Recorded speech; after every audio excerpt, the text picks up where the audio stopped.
মুসল্লিয়ান কিরাম, আলেম উলামা, তালাবায়ে ইলম, সর্বপ্রথম সেই মহান প্রভুর দরবারে মন খুলে শুকরিয়া আদায় করি, যিনি আমাদেরকে সুস্থ শরীরে জুমার মসজিদে এসে জুমার 2 রাকাত ফরজ নামাজ আদায় করার জন্য বসার তৌফিক দিয়েছেন।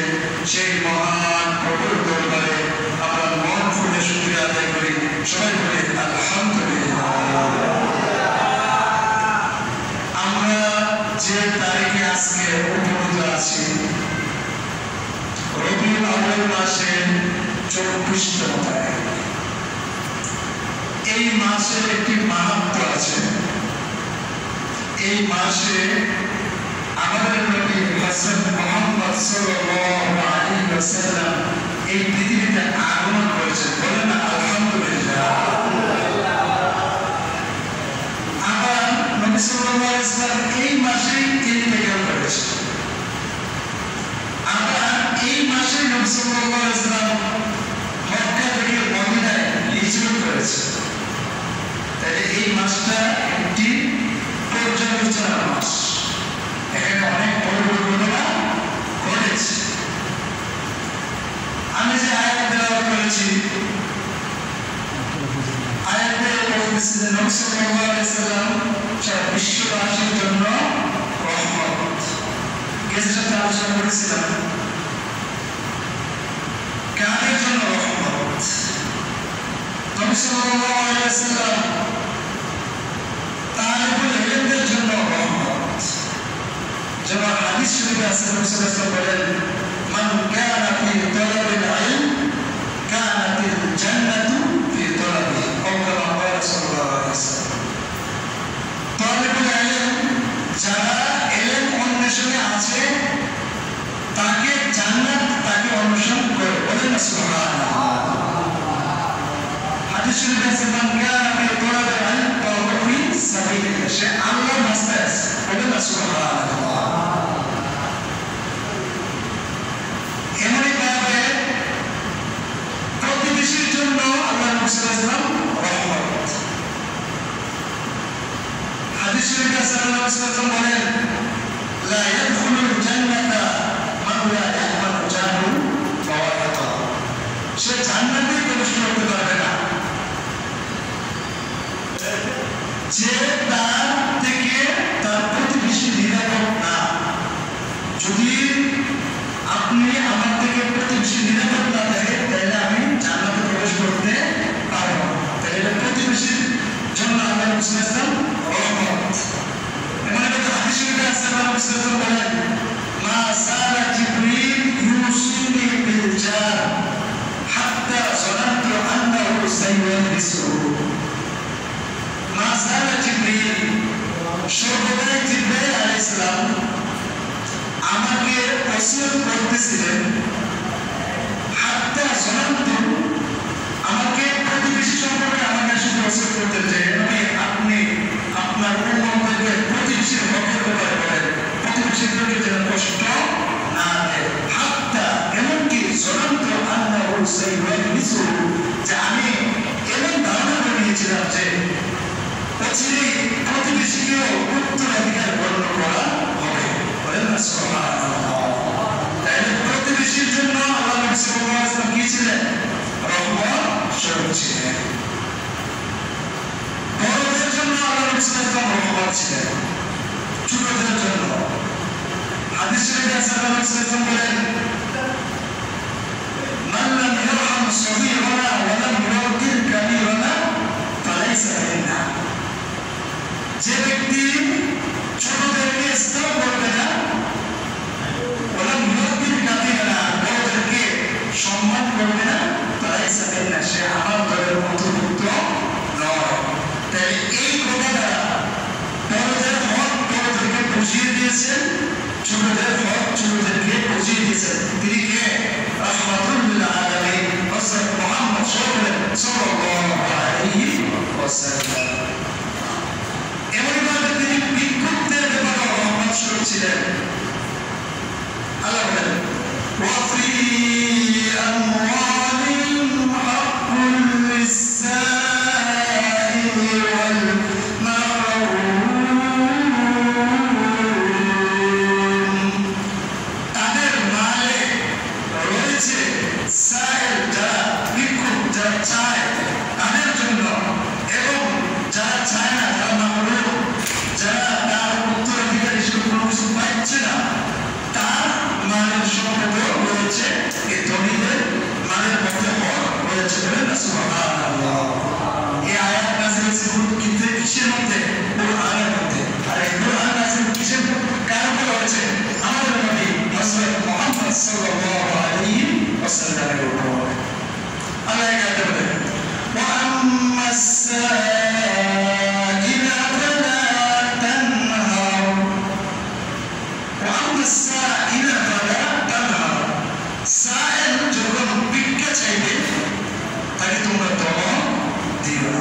এই কোরআন নাযিল হয়েছে কার উপর? আল্লাহর নবীর উপর। সুতরাং এখান থেকে শিক্ষা নিয়ে আল্লাহ নবী সাল্লাল্লাহু আলাইহি ওয়াসাল্লাম আমাদের উপর রহমত স্বরূপ ছিলেন। এমনিভাবে দাস দাসীদের জন্য আল্লাহ নবী সাল্লাল্লাহু আলাইহি ওয়াসাল্লাম রহমত ছিলেন। নবী সাল্লাল্লাহু আলাইহি ওয়াসাল্লামের শেষ বাক্যগুলো ছিল এমন: আসসালাত আসসালাত ওয়া মা মালাকাত আইমানুকুম। যখন তিনি মৃত্যুবরণ করতেছিলেন, মৃত্যু তার কাছে চলে আসছিল, তখন তিনি দুটিটা বাক্য বলছিলেন। এর মধ্যে একটা হলো আসসালাত আসসালাত ওয়া মা মালাকাত আইমানুকুম। হে আমার উম্মত সকল, তোমরা নামাজ পড়িও, নামাজ পড়িও এবং তোমাদের মালাকাত আইমানুকুম, তোমাদের হাত যাদের মালিক অর্থাৎ দাস দাসীদের ব্যাপারে তোমরা সতর্ক থাকিও। বলেন না সুবহানাল্লাহ। দাস দাসীদের ব্যাপারে বলা আছে যে তোমরা যা খাইবা তাই তোমরা দাস দাসীকে খাওয়াবে। এরাও তোমাদের মতো মানুষ, যদিও তারা যুদ্ধের দেশে বলে তারা কি হয়ে গেছে সেখানে। এমনভাবে নবী সাল্লাল্লাহু আলাইহি ওয়াসাল্লাম শুধু জীবিতদের জন্য রহমত ছিলেন এবং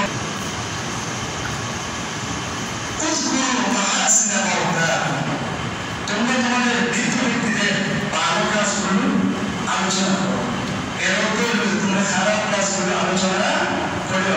বলেন না সুবহানাল্লাহ। দেখছেন মৃত ব্যক্তির ভিতরে নবী সাল্লাল্লাহু আলাইহি ওয়াসাল্লাম কি ছিলেন? রহমত স্বরূপ ছিলেন। এই রহমতের নবী, ওনাকে আমাদের সর্বোচ্চ পরিমাণে ভালোবাসতে হবে। আমাদের সাহাবায়ে কেরাম নবী সাল্লাল্লাহু আলাইহি ওয়াসাল্লামকে কিভাবে ভালোবাসতেন, এটার একটা উদাহরণ দিয়ে আপনারা বুঝবেন। হুদায়বিয়ার সন্ধির সময় কাফেরদের পক্ষ থেকে উমর ইবনে মাসউদ সাহাবী সে আসছিল দূত হিসাবে। সে গিয়ে তার কুরাইশ ভাইদেরকে বলতেছে যে হে আমার ভাই সকল, আমি রোম বাদশার কাছে গিয়েছি, পারস্য সম্রাটের কাছে গিয়েছি, আবিসিনিয়ার বাদশাহের কাছে গিয়েছি, কিন্তু হযরত মুহাম্মদ সাল্লাল্লাহু আলাইহি ওয়াসাল্লামের দরবারে যা দেখেছি এমন দৃশ্য আমি কোথাও দেখি নাই। বলেন না সুবহানাল্লাহ। নবী সাল্লাল্লাহু আলাইহি ওয়াসাল্লাম যখন ওযু করেন, ওযু করার পর পানির জন্য সাহাবায়ে কেরাম তারা যুদ্ধের মতো অবস্থা আছে, তারা ঝাঁপিয়ে পড়ে কে পানিটা নিয়ে পান করবে। নবী সাল্লাল্লাহু আলাইহি ওয়াসাল্লাম যখন থুতু করেন, ওই থুতুটাকে মাটিতে ফেলতে দেন না সাহাবায়ে কেরাম, থুতুটাকে হাতে নিয়ে তারা শরীরের মধ্যে মেখে দিতেন। বলেন না সুবহানাল্লাহ। নবী সাল্লাল্লাহু আলাইহি ওয়াসাল্লাম যদি কোনো আদেশ করতেন, ওই আদেশকে মানার জন্য সাহাবায়ে কেরাম প্রতিযোগিতায় লিপ্ত হতেন। কেউ জান দেওয়ার জন্য, কে কার আগে জান দেবে এটার জন্য তার প্রতিযোগিতায় লিপ্ত হতেন। বলেন না সুবহানাল্লাহ। নবী সাল্লাল্লাহু আলাইহি ওয়াসাল্লামের উপর সাহাবায়ে কেরাম কখনো জোর গলায় বড় গলায় কথা বলতেন না। বলেন না সুবহানাল্লাহ। এমনভাবে আব্দুল্লাহ ইবনে সুবাইর রাদিয়াল্লাহু তাআলা আনহুকে একদিন নবী সাল্লাল্লাহু আলাইহি ওয়াসাল্লাম সিংহে লাগাইলেন। সিংহে লাগানোর পর রক্ত আসছে না, এই রক্তটা আব্দুল্লাহ ইবনে সুবাইর রাদিয়াল্লাহু তাআলা আনহুকে দিলেন যে আব্দুল্লাহ ইবনে সুবাইর রক্তটাকে নিয়ে কোথাও দাফন করে দিয়ে আস। তখন আব্দুল্লাহ ইবনে সুবাইর রক্তটাকে নিয়ে একটু আড়ালে গেলেন। নবী সাল্লাল্লাহু আলাইহি ওয়াসাল্লামের সামনে খাইলে দেওয়ার নবী সাল্লাল্লাহু আলাইহি ওয়াসাল্লাম রক্ত খাইতেছেন, উনি আড়ালে গিয়ে রক্তটাকে পান করে দিলেন। বলেন না সুবহানাল্লাহ। এটা নবীর ভালোবাসা। রক্ত হারামে হালাল এটার মাসলা পড়ে আসে। নবী সাল্লাল্লাহু আলাইহি ওয়াসাল্লামের রক্ত, এটা মানুষের রক্ত, সাধারণ মানুষের রক্ত। এটা যে আবেগ, ওনার যে মানে নবী সাল্লাল্লাহু আলাইহি ওয়াসাল্লামের ভালোবাসেন, এই ভালোবাসার প্রতিদান হিসেবে এই রক্ত উনি খেয়ে ফেলেছেন। ওই মাসলায় যাচ্ছে না, এটা হচ্ছে রহমত। নবী সাল্লাল্লাহু আলাইহি ওয়াসাল্লামের প্রতি ভালোবাসার কারণে এই রক্তটা উনি পান করেছিলেন। নবী সাল্লাল্লাহু আলাইহি ওয়াসাল্লাম ওনাকে বললেন যে কি করেছো রক্ত? আমি তো পান করে ফেলেছি। নবী সাল্লাল্লাহু আলাইহি ওয়াসাল্লাম বললেন যেই রক্ত তোমার শরীরে প্রবেশ করেছে কখনো তোমাকে জাহান্নাম স্পর্শ করতে পারবে না। বলেন না সুবহানাল্লাহ। এমনভাবে উহুদ যুদ্ধের ময়দানে যখন নবী সাল্লাল্লাহু আলাইহি ওয়াসাল্লামের মাথার মধ্যে হেলমেট, লোহার যে হেলমেট ছিল, এই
সাল্লাল্লাহু আলাইহি ওয়াসাল্লাম এই মাথার উপরে যে হেলমেটের পরাটাকে তিনি টান দিয়ে খুলে ফেললেন, সাথে সাথে আরেকটা দাঁতে ওরা শহীদ হয়ে গেল। বলেন না সুবহানাল্লাহ। কেন এই যে কাজটা করলেন? একটা দাঁত শরীরের উপর আরেকবার করলেন কেন? নবী সাল্লাল্লাহু আলাইহি ওয়াসাল্লাম কষ্ট হয়েছে, ওনার কষ্ট হোক না হোক, উনি তো শহীদ হয়ে যায়।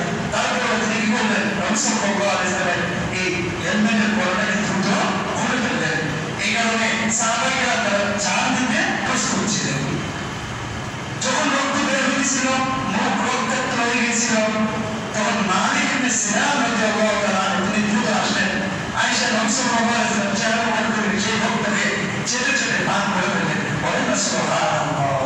সাথে সাথে নবী সাল্লাল্লাহু আলাইহি ওয়াসাল্লাম মালিক ইবনে সিনানকে বললেন, লান তামাসসাকান নার, তোমাকে কোশ্চেন জানব জাহান্নাম স্পর্শ করতে পারবে না। বলেন না সুবহানাল্লাহ। লান এটা কেন আসে? যারা আলেম আছেন আপনারা বুঝবেন। লান বোঝার বলা হয় তাকিদ, ভবিষ্যৎকালে কোনো কাজ কখনো হবে না, এটা বোঝানোর জন্য লানটা আসে। তো নবী সাল্লাল্লাহু আলাইহি ওয়াসাল্লাম নিজে বলতেছেন, লান তামাসসাকান নার, তোমাকে জাহান্নামের আগুন কখনো স্পর্শ করতে পারবে না। এমনিভাবে উহুদ যুদ্ধের মধ্যে ময়দানে হযরত রাসূল সাল্লাল্লাহু আলাইহি ওয়াসাল্লাম একদিন যে হত্যা হয়ে গেছে এমন কথা বলেছে, শয়তানে হঠাৎ করে এলান দিয়ে দিল, মুহাম্মাদুন সাল্লাল্লাহু আলাইহি ওয়াসাল্লাম উহুদের ময়দানে নবী সাল্লাল্লাহু আলাইহি ওয়াসাল্লাম শহীদ হয়ে গেছেন। এই কথা বলার সাথে সাথে মদিনায় রওনা হয়ে গেল যে নবী সাল্লাল্লাহু আলাইহি ওয়াসাল্লাম নাই।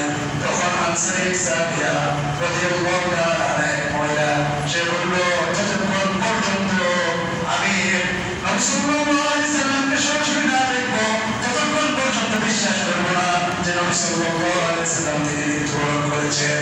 তিনি এক বাহনের উপর উঠলেন, ওইটা দৌড়ে থাকলেন উহুদের ময়দানের দিকে, দৌড়তে থাকলেন। তখন মধ্যে এক সাহাবী বললেন, মা বানু মুহাম্মাদিন সাল্লাল্লাহু আলাইহি ওয়াসাল্লাম, হে সাহাবী তুমি বলো আমাদের নবী হযরত মুহাম্মদ সাল্লাল্লাহু আলাইহি ওয়াসাল্লামের কি অবস্থা? তখন ওই সাহাবী বলল, নবীর কি অবস্থা আমি তো জানি না, তবে আমি এতটুকু দেখেছি তোমার বাবার লাশ ওই ময়দানের এক কোনায় পড়ে থাকতে দেখেছি। মহিলা কোনো ধরনের উত্তর না দিয়ে সামনে আগাইতে থাকলেন এবং দৌড়তে থাকলেন, অর্থাৎ তার বাহুকে দিয়ে দৌড়াতে থাকলেন। আবার সাহাবী আরেকজনকে পাইলেন, বললেন, মা বানু মুহাম্মাদিন সাল্লাল্লাহু আলাইহি ওয়াসাল্লাম, এই সাহাবী তুমি বলো নবী সাল্লাল্লাহু আলাইহি ওয়াসাল্লামের কি অবস্থা? ওই সাহাবী বললেন, নবীর কথা জানি না, তবে আমি দেখেছি তোমার ভাই ওই জায়গার মধ্যে শহীদ হয়ে পড়ে রয়েছে। মহিলা ওই দিকে তাকায় নাই, আবার সামনে চলতে থাকলো। আবারও কতক্ষণ যাওয়ার পর আবার সাহাবী আরেকজনকে পাইলেন, বললেন, হে সাহাবী তুমি বলো নবী সাল্লাল্লাহু আলাইহি ওয়াসাল্লামের কি অবস্থা? তখন ওই সাহাবী বলল, আমি জানি না, তবে এতটুকু দেখেছি তোমার স্বামী ওই জায়গার মধ্যে ইন্তেকাল করে পড়ে আছে। মহিলা সাহাবীর বয়স, তিনি কখনো এদিকে তাকান নাই, কোনো কথাই বলেন নাই, তিনি সামনে আগাইতে থাকলেন আর সামনে বলতে থাকলেন। আরেক সাহাবীকে বললেন, এই সাহাবী বলো নবী সাল্লাল্লাহু আলাইহি ওয়াসাল্লামের কি অবস্থা? মা বানু মুহাম্মাদিন সাল্লাল্লাহু আলাইহি ওয়াসাল্লাম, রাসূল সাল্লাল্লাহু আলাইহি ওয়াসাল্লামের কি অবস্থা তুমি বলো। তখন ওই সাহাবী বলল, নবীর অবস্থা আমি জানি না, তবে আমি দেখেছি তোমার ছেলে ওই জায়গার মধ্যে পড়ে আছে। বলেন না সুবহানাল্লাহ। তখন এই সাহাবী রাদিয়াল্লাহু তাআলা তিনি অবস্থা থেকে পড়তে গেলেন, তিনি আবার সামনে চলতে লাগলেন, গিয়ে আরেক সাহাবীকে বললেন, মা বানু মুহাম্মদ সাল্লাল্লাহু আলাইহি ওয়াসাল্লাম, রাসূল সাল্লাল্লাহু আলাইহি ওয়াসাল্লাম কি অবস্থা তুমি বলো। তখন সে বলল, রাসূল সাল্লাল্লাহু আলাইহি ওয়াসাল্লাম ভালো আছে, ওই দেখো সামনে দাঁড়ানো আছে। তখন সাহাবী রাদিয়াল্লাহু তাআলা ওনার বাহনকে দ্রুত আগায় দিলেন, নিয়ে ওই বাহন থেকে তিনি নামলেন। নবী সাল্লাল্লাহু আলাইহি ওয়াসাল্লামের চাদরের এই কোণে ধরে বললেন, কুল্লু মুসিবাতিন বা'দাকা জালালুন ইয়া রাসূলুল্লাহ, প্রত্যেকটা মুসিবত ছোট মুসিবত এসেছে না নবী, আপনাকে দেখার পরে এই সবগুলো আমার জন্য সহজ হয়ে গেছে। বলেন না সুবহানাল্লাহ। इश्क़ महबूब खुदा जिस दिल में वासिल नहीं, लाखों मोमिन है मगर ईमान में कामिल नहीं। इश्क़ महबूब खुदा जिस दिल में वासिल नहीं, लाखों मोमिन है मगर ईमान में कामिल नहीं। कोई बोलते इश्क़ महबूब खुदा, अल्लाह जो महबूब अर्थात সাল্লাল্লাহু আলাইহি ওয়াসাল্লামের ভালোবাসা যার অন্তরে নাই সে লাখ মুমিন হোক তার ঈমান কামেল নেই সে যতই মুমিন তার বড় না কেন সে পরিপূর্ণ মুমিন হতে পারবে না সুতরাং নবী সাল্লাল্লাহু আলাইহি ওয়াসাল্লামের ভালোবাসা আমাদের অন্তরে নিয়ে আসতে হবে বলেন না সুবহানাল্লাহ আব্দুল্লাহ রাদিয়াল্লাহু তাআলা উনি বলেন আব্দুল্লাহ ইবনে উবাই ইবনে সালুল মুনাফিক ওই সাহাবীর ছেলে ছিল মুনাফিকের বাচ্চা উনি আবার ছিলেন সাচ্চা মুসলমান মানে সঠিক মুসলমান পঞ্চম হিজরিতে বনি মুসতালিকের যুদ্ধ হইল যুদ্ধ যখন হইল ওই যুদ্ধের মধ্যে দেখবেন যে কথা কাটাকাটি হতে তো বেশি সময় লাগে না এটা স্বাভাবিক একটু কথা বেঁচে গেলে তো কথা কাটাকাটি হয়ে যায় তো মুসলমানদের মধ্যে আনসার এবং মুহাজির তাদের মধ্যে কি হইল যুদ্ধ বেঁধে যাওয়ার অবস্থা হলো তারা তর্কতর্কি করলো নবী সাল্লাল্লাহু আলাইহি ওয়াসাল্লাম যখন জানতে পারলেন যে আনসার মুহাজিরদের মধ্যে একটা দ্বন্দ্ব হয়ে যাওয়ার সম্ভাবনা নবী সাল্লাল্লাহু আলাইহি ওয়াসাল্লাম দ্রুত এগিয়ে গেলেন গিয়ে তাদেরকে বললেন তোমাদের মধ্যে চাহিদা ধরে গেছে এখনো একটু যেভাবে নবী সাল্লাল্লাহু আলাইহি ওয়াসাল্লাম তাদেরকে বুঝে নিয়ে তোমার পক্ষকে ঠান্ডা করলেন কিন্তু আব্দুল্লাহ ইবনে উবাই ইবনে সালুল মুনাফিকের সর্দার সে যখন জানতে পারলো এভাবে দ্বন্দ্ব হয়েছে সে আসলো আইসা বলেছে যে আজকে এভাবে আমাদের আনসারের উপর মুহাজিররা যারা অন্য থেকে আসছে আমাদের উপর আক্রমণ করতে চায় ইনশাআল্লাহ আমরা ইনশাআল্লাহ না সে তো কাফের সে বলছে যে আমরা মদিনায় যাই মদিনায় গিয়ে আমরা যারা উত্তম আছি যারা অনুত্তম আছে অর্থাৎ যারা মুহাজির তারা হচ্ছে ওই নিম্ন শ্রেণীর মানুষ তাদেরকে আমরা মদিনা থেকে বের করে দেবো বলেন না নাউজুবিল্লাহ এই কথা আবার নবী সাল্লাল্লাহু আলাইহি ওয়াসাল্লামের কাছে গেল এই কথা যাওয়ার পর নবী সাল্লাল্লাহু আলাইহি ওয়াসাল্লাম বড় প্রশ্ন পাইছেন না যে আমাদের মুহাজিরদেরকে কি বলতেছে নবী সাল্লাল্লাহু আলাইহি ওয়াসাল্লাম তো নিজে মুহাজির যে আমাদেরকে এসে অনুত্তম করতেছে আবার বলতেছে যে বের করে দিবে এই কারণেই আল্লাহ তাআলা সূরাতুল মুনাফিকুন নাযিল করেছে বলেন না সুবহানাল্লাহ এটা সূরা নাযিল করে দিয়েছে এই মুনাফিক শব্দের ব্যাপারে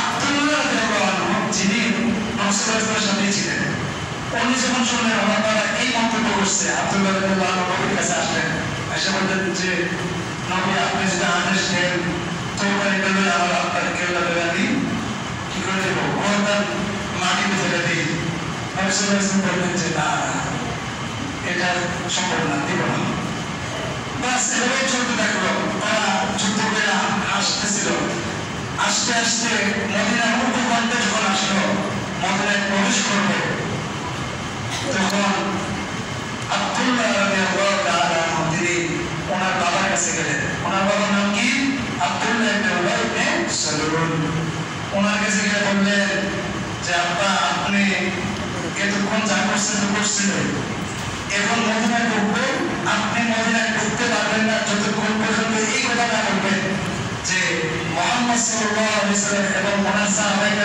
উত্তম আপনি অনুত্তম যতক্ষণ পর্যন্ত না বলবেন ততক্ষণ পর্যন্ত আপনারা মদিনায় প্রবেশ করতে দেব না বলেন না সুবহানাল্লাহ ইসলাম মানতে গিয়ে বাবা মাকেও মানা সম্ভব না বাবা মা যদি ইসলাম বিরোধী কোন কার্যকলাপের কথা বলে ওই বাবা মাকে মানা সম্ভব না মানবেন না বাস شرك فيما ليس لك به علم فلا تطعهما وصاحبهما في الدنيا معروفا যদি তারা তোমার আব্বা আম্মা তোমাকে এমন কোনো কাজের ব্যাপারে চাপ প্রয়োগ করে যেটার মধ্যে আমার শিরক হতে পারে অর্থাৎ ব্যবস্থাবিক কোনো কাজের জন্য বাধ্য করতে চায় তারা তুতি'হুমা পিতা মাতার অনুসরণ করিও না وصاحبهما في الدنيا معروفا তবে তাদের সাথে পৃথিবীতে তোমরা ভালো আচরণ করিও বলেন না সুবহানাল্লাহ তাহলে এই আব্দুল্লাহ ইবনে উবাই ইবনে সালুল এই ব্যক্তিটাকে তার ছেলে আব্দুল্লাহ রাদিয়াল্লাহু আনহু তিনি বলেন যে একটু আপনি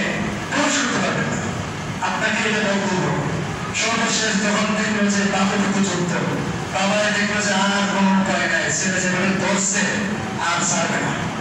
পরে সে আপনাদের সে বলছে যে হ্যাঁ আমরা উত্তম, মোহাম্মদ সাল্লাল্লাহু আলাইহি ওয়াসাল্লামের ওনার সাহাবায়েরা মুহাজিরগণ উত্তম। বলেন না সুবহানাল্লাহ। এই কথা বলতে বাধ্য করেছে কে? আব্দুল্লাহ ইবনে উবাই ইবনে সালুল। আব্দুল্লাহ রাদিয়াল্লাহু আনহু এটা কেন বলছিলেন? হযরত মুহাম্মদ সাল্লাল্লাহু আলাইহি ওয়াসাল্লামকে তিনি ভালোবেসেছিলেন। এমনভাবে আবু বকর রাদিয়াল্লাহু আনহু এর ছেলে একজন ছিল, নামটা হয়তো সম্ভবত আব্দুর রহমান, আমার নামটা খেয়াল নাই। তো আবু বকর রাদিয়াল্লাহু আনহুকে তিনি বলতেছেন, ওনার ছেলে বলতেছিল, আব্বা বদর যুদ্ধের কালীন সময়ে আপনি তো আমার প্রতিপক্ষ ছিলেন, আমি ছিলাম কাফেরদের পক্ষ নিয়ে আর আপনি নবী সাল্লাল্লাহু আলাইহি ওয়াসাল্লামের পক্ষে আসছিলেন। আপনি আমার সামনে অনেকবারই করছিলেন, অনেকবারই সামনে পড়ে গেছিলেন। আমি চাইলে আপনাকে আঘাত করতে পারতাম, শুধুমাত্র আপনি আমার বাবা হিসেবে আমি আপনাকে আঘাত করি নাই। তখন আবু বকর রাদিয়াল্লাহু আনহু তিনি বললেন, ভাগ্যবান তুমি আমার সামনে পড়ো নাই, আমিও তো করছি, আমি করছি কিনা তুমি দেখছো আমি তো জানি না, কিন্তু তুমি তো আমার সামনে পড়তা, তোমাকে আমি এক চুল পরিমাণও ছাড় দিতাম না। কেননা তুমি আমার নবী হযরত মুহাম্মদ সাল্লাল্লাহু আলাইহি ওয়াসাল্লামের বিরুদ্ধে যুদ্ধ করতে আসছিলা। বলেন না সুবহানাল্লাহ।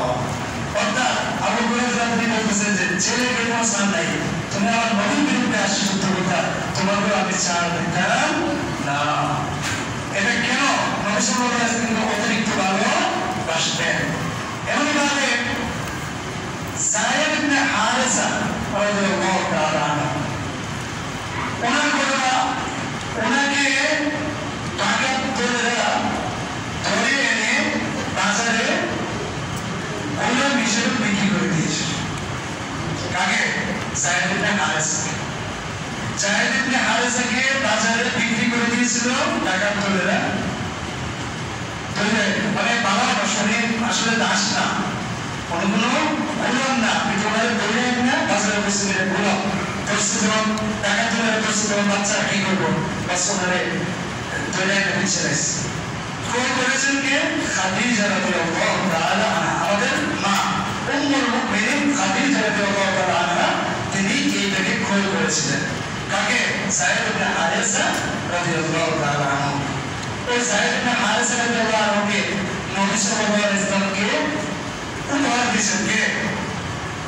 আমাদের মা হযরত খাদিজা রাদিয়াল্লাহু তাআলা আনহা। এখন যায়েদ ইবনে হারেসার আব্বা আম্মা যারা আছে, এরা তো ছেলে পায়না দিলে একটা পাগলের মেয়ে হয়ে গেছে। এরা ছেলের জন্য হত্যা হয়ে খুঁজতেছে, খুঁজতে খুঁজতে এক সময় তারা খোঁজ পাইল যে যায়েদ ইবনে হারেসা সে হযরত মুহাম্মদ সাল্লাল্লাহু আলাইহি ওয়াসাল্লামের সান্নিধ্যে আছে। বলেন না সুবহানাল্লাহ। বাস যায়েদ ইবনে হারেসা রাদিয়াল্লাহু আনহু খোঁজ পাইয়া ওনার আব্বা আমার কাছে আসছে। আয়েশা নবী সাল্লাল্লাহু আলাইহি ওয়াসাল্লাম যেহেতু মনি, নবী সাল্লাল্লাহু আলাইহি ওয়াসাল্লামকে বললেন যে আমার ছেলে তো সাধারণ গোলাম ছিল না, ডাকাতরা এটা বিক্রি করে দিয়েছে, আপনি যা চান আমার ছেলের মুক্তিপণের জন্য যা চাইবেন নবী আপনাকে আমরা তাই দিব, তারপর আমার ছেলেকে আপনি মুক্তি দিয়ে দেন। তখন নবী সাল্লাল্লাহু আলাইহি ওয়াসাল্লাম বললেন যে মুক্তি আমি এমনি দিয়ে দিব, তোমার ছেলে যদি চায় এমনি দিয়ে দিব, কোনো ধরনের মুক্তিপণ লাগবে না। বলেন না সুবহানাল্লাহ। নবী সাল্লাল্লাহু আলাইহি ওয়াসাল্লামের স্ত্রী হলো ব্যক্তি এই যায়েদ ইবনে হারেসাকে টাকা দিয়ে কিনে নাই, কিনছে, তারপরও নবী সাল্লাল্লাহু আলাইহি ওয়াসাল্লাম কতটুকু দয়া করেছিলেন ও পিতার প্রতি, বলেছেন যে আপনার ছেলে যদি চলে যেতে চায় তাহলে আপনার ছেলেকে মুক্তিপণ লাগবে না, এমনি নিয়ে যান। তখন যায়েদ ইবনে হারেসার পিতা যায়েদ ইবনে হারেসার কাছে গেল, কে বলল, এই আমার ছেলে, এতদিন ধরে তুমি বন্দী আছো, তুমি আমার সাথে চলো, আমার যত খেদমত আছে যা আছে সব তোমার নামে লিখে দেব, আর তুমি হলো আমার বাড়ির রাজা, মানে আমার বাড়ির উত্তরাধিকার তো তুমিও, তুমি এখানে বন্ধু জীবন থেকে মুক্তি দেবা, তুমি আশা করে আসো। যায়েদ ইবনে হারেসা রাদিয়াল্লাহু তাআলা তিনি বললেন যে না না না, আমাকে যদি আপনার সম্ভব না, সারা পৃথিবীর সাথে সম্পদ আছে সবগুলো যদি আমার নামে লিখে দেওয়া হয় সান্নিধ্যে আছি, আমি কখনো ওনার সান্নিধ্য ছেড়ে যাবো না। বলেন না সুবহানাল্লাহ। কার সান্নিধ্যে আছে? হযরত মুহাম্মদ সাল্লাল্লাহু আলাইহি ওয়াসাল্লামের সান্নিধ্যে আছেন। যার ব্যাপারে ওনারে বলে কি, ওয়া ইন্নাকা লাআলা খুলুকিন আযীম। অর্থাৎ যার ব্যাপারে কুরআন আল্লাহ তাআলা কোরআনে বলতেছেন যে হে নবী, আপনি হলেন সবচাইতে উত্তম চরিত্রের অধিকারী। বলেন না সুবহানাল্লাহ। হাদিসে বলছিলাম না যে রাসূলুল্লাহ তিনি বলতেছেন যে আমি 10 বছর নবীকে মতো ছিলাম, তিনি আমাকে কোনোদিন উফ শব্দ বলেন নাই, কোনোদিন ছেড়েছি এতে বলেন না চাল লাগে না, কোনোদিন করছি এতে বলেন না তুমি কোন লাগে না। وكان الناس وكان النبي صلى الله عليه وسلم احسنكم اخلاقا। তিনি ছিলেন সবচেয়ে উত্তম চরিত্রের অধিকারী। বলেন না সুবহানাল্লাহ। উত্তম চরিত্রের সেই নবী সাল্লাল্লাহু আলাইহি সাল্লামকে যায়েদ ইবনে হারেসা তিনি ছেড়ে যাবেন কিভাবে? সুতরাং উনি নবীকে ভালোবেসে নবীর সাথে থেকে গিয়েছিলেন এবং সর্বশেষ অনেক দিন পর্যন্ত যায়েদ ইবনে হারেসা নবী সাল্লাল্লাহু আলাইহি সাল্লামের সাথে ছিলেন। অনেকে তো যায়েদ ইবনে হারেসাকে নবী ছেলেই মনে করে। বলেন না সুবহানাল্লাহ। আসলে অনেকে নবীর ছেলে না, হারেসার ছেলে, কিন্তু নবী সাল্লাল্লাহু আলাইহি সাল্লাম পারতেন তো, এই কারণে অনেকেই মনে করেছেন নবী সাল্লাল্লাহু আলাইহি সাল্লাম ছেলে বলে। যাই হোক, ওনার এই নবীর প্রতি ভালোবাসার কারণে ওনার অনেক দান হয়েছিল। যাই হোক, সামনে ইনশাআল্লাহ সামনের সাথে আলোচনা করবো। তো আজকে কয়েকটা জিনিস বলে দিই যে নবী সাল্লাল্লাহু আলাইহি সাল্লামের সুন্নাত আমাদের জীবনে বাস্তবায়ন করা উচিত। একটা হাদিস বলে ইনশাআল্লাহ আমার আলোচনা শেষ করে দেব। হাদিসটা হল আয়েশা রাদিয়াল্লাহু আনহা থেকে বর্ণিত। তিনি বলেন যে আশরুন মিনাল ফিতরা, অর্থাৎ নবী সাল্লাল্লাহু আলাইহি সাল্লাম বলতেছেন যে 10টি জিনিস হল ফিতরাতের অংশ। মানে নবী সাল্লাল্লাহু আলাইহি সাল্লাম এবং কি পূর্বের নবীদের সুন্নাত ছিল। এক নম্বর কি? আসসুস শারিব, মুস কর্তন করা। আমরা কি করব? মুস কর্তন করব, কাটব। 2 নম্বর ওয়াইয়াফাউল লিহ্যা, দাড়ি রাখা। দাড়িকে ছেড়ে দেওয়া মানে দাড়ি রাখা, দাড়িকে না কাটা। আমরা এই দাড়িকে রাখবো, এটা নবীর আবশ্যিক সুন্নাত। আবশ্যিকভাবে দাড়ি রাখতে হবে। মুসলমান যারা আমরা দাবি করি দাড়ি আমরা রাখবো, কারণ নবী সাল্লাল্লাহু আলাইহি ওয়াসাল্লাম সব হাদিস সবগুলো রিসার্চ করে পাওয়া যায় যে আপনাকে দাড়ি রাখতে হবে। দাড়ি রাখাটা ওয়াজিব, অবশ্যই আমরা দাড়ি রাখবো। যারা দাড়ি রাখি না দাড়ি রেখে দেবো ইনশাআল্লাহ। 2 নম্বর। 3 নম্বর আসওয়াক, মেসওয়াক করা। আমরা কি করবো? নবী সাল্লাল্লাহু আলাইহি ওয়াসাল্লাম সুন্নাত এটা মেসওয়াক করব। টাকা দিয়ে কিনলে 20 টাকা কিনতে পারবেন, আর 20 টাকা দিয়ে না কিনতে পারেন তাহলে সিল্কির ডাল আছে, আর আপনাদের এখানে অনেক আছে, ডালা আছে যেটা মেসওয়াকের মতো কাজ করা যায়। ওই সমস্ত ডাল ব্যবহার করবে। এবং ইস্তিনশাকুল মা, নাক পরিষ্কার করা, পানি দিয়ে দিয়ে নাক পরিষ্কার করা, এটা কি একটা সুন্নাত। ওয়াসুল আসবাব, নখ কাটা, এটাও সুন্নাত। এটাও আমরা কি করবো? নখ কেটে ফেলবো। ও গুসুল বারাজিম, আঙ্গুল খিলাপ করা। শব্দ ধরবেন, বড় বড় আঙ্গুল খিলাপ করবেন, এটা কি সুন্নাত। এবং ওয়াহালকুল আনা, নাভির নিচের যে চুল আছে এগুলোকে কর্তন করা, এটাও কি সুন্নাত।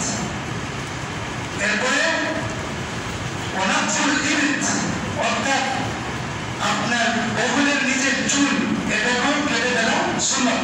আমরা এটাকেও কেটে ফেলবো। ও ইন্তেকাসুল মা, ইস্তেনজার সময় পানি ব্যবহার করা। অনেক আছে না যে মাঠে গোলাগুলো করার পরে চলে আসে, না, পানি ব্যবহার করা এটা যে বিশেষ সুন্নাত। ওর নাস ফাসা এবং কুলি করা সুন্নাত। এই কাজগুলো আমরা করবো। এখন আসেন আপনি আমি চুলগুলি কতদিনের মধ্যে কাটবো? হাদিস শরীফে আছে আনাস ইবনে মালিক রাদিয়াল্লাহু তাআলা আনহু قال وقت لنا رسول الله صلى الله عليه وسلم في تقليم الاصفار وقص الشارب ونتف الابط وحلق العانه الا نترك اكثر 40 يوما او كما قال صلى الله عليه وسلم. হাদিস শরীফে আছে আল্লাহ রাসূল বলেন যে আল্লাহ রাসূল নির্ধারিত টাইম দিয়ে দিয়েছেন যে তোমরা নখ কাটাবা এবং নাভির নিচের যে চুল আছে কাটবা এবং বগলের নিচের চুল কাটবা এবং মুছ পালাবা, এগুলি কতদিন পর্যন্ত? কমপক্ষে 40 দিনের ভিতরে অবশ্যই পালিয়ে দিবে। আল্লাহ না ফুলটা যাতে আমরা ছেড়ে না দেয়, মানে 40 দিন পরে যেন আমরা না রাখি, বরং 40 দিনের ভিতরেই যেন আমাদের এই চুলগুলো ফেলিয়ে দিই। বলেন না সুবহানাল্লাহ। তাইলে আমরা এই সুন্নতগুলো পালন করবো ইনশাআল্লাহ। পালন করিনি, যারা করি না বুঝছি না এতদিন, এখন তো বুঝছেন, আপনারা অবশ্যই এই কাজগুলো করবেন। এই চুলগুলো যেন লম্বা না হয়। 40 দিনের পর হলে মাকরুহ হবে, নামাজ পড়বেন মাকরুহ হবে, যাই করবেন সবাই মাকরুহ হবে, বুঝছেন? তাইলে মাকরুহ কাজ যেন না হয়, 40 দিনের আগে আগে আপনি এই তাদের নিচের যে চুল আছে, বগলের নিচের চুল, মুছ এবং নখ